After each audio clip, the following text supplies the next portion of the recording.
This is regarding health గురించి. దీనికి supporting కింద ఒక 100 to 300 bed multi speciality hospitals in all assembly constituency లో పెడుతున్నాం. ఇప్పుడు కొన్ని ఒకసారి డేటా మీరు చూస్తే నెక్స్ట్ 175 కాన్స్టిట్యూన్సీలు ఉన్నాయి.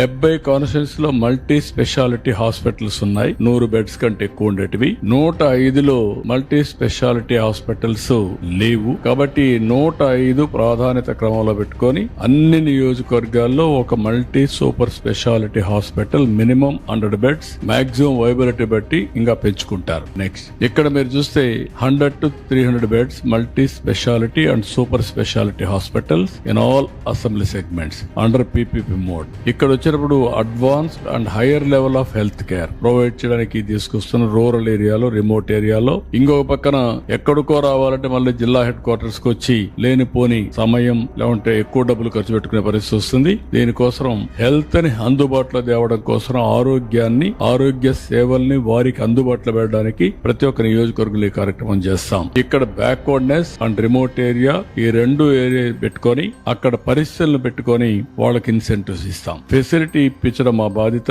వాళ్ళకు వైబిలిటీ లేకపోతే వాళ్ళకి ఇన్సెంటివ్స్ ఇచ్చి వాళ్ళని పికప్ చేస్తాం. అందుకే వైబిలిటీ గ్యాప్ ఫండింగ్ ఇంట్రడ్యూస్ చేసి ఈ ప్రాజెక్ట్స్ వైబిలిటీ అయ్యే వరకు వారికి అండగా ఉంటాం. New hospitals, green field hospitals అవసరమైతే సైట్ ఉంటే మేమే కూడా కన్సెషన్లు ఇస్తాం, కొన్ని ఇన్సెంటివ్స్ ఇస్తాం. అదే సమయంలో మేము స్టడీ చేస్తున్నాం. మధ్యప్రదేశ్, ఛత్తీస్గఢ్, ఒరిస్సా వీళ్ళు కొంతమంది చేశారు. అవన్నీ స్టడీ చేసి ఇంకా బెటర్ పాలసీ తీసుకొస్తాం. రేపు వాళ్ళు బిగినింగ్ లో ఈ సెట్ కావడానికి 50% ఆరోగ్యశ్రీ పేషెంట్ అక్కడ రెఫరెన్స్ ఇస్తాం. అప్పుడు 50% ఆక్యుపెన్సీతో స్టార్ట్ అవుతుంది. అవుట్ పేషెంట్ కూడా ఆరోగ్యశ్రీలో పెడతాం. అప్పుడు వాళ్ళకి ఈజీ అవుతుంది. వాళ్ళని ఎంకరేజ్ చేస్తాం, ప్రోత్సహిస్తాం. వాళ్ళు పికప్ అవుతారు. ఒక హెల్త్ ఇన్ఫ్రాస్ట్రక్చర్ అన్ని కాన్స్టిట్యూన్సీ హెడ్ క్వార్టర్స్ లో వస్తే చాలా వరకు ఉపయోగపడుతుంది.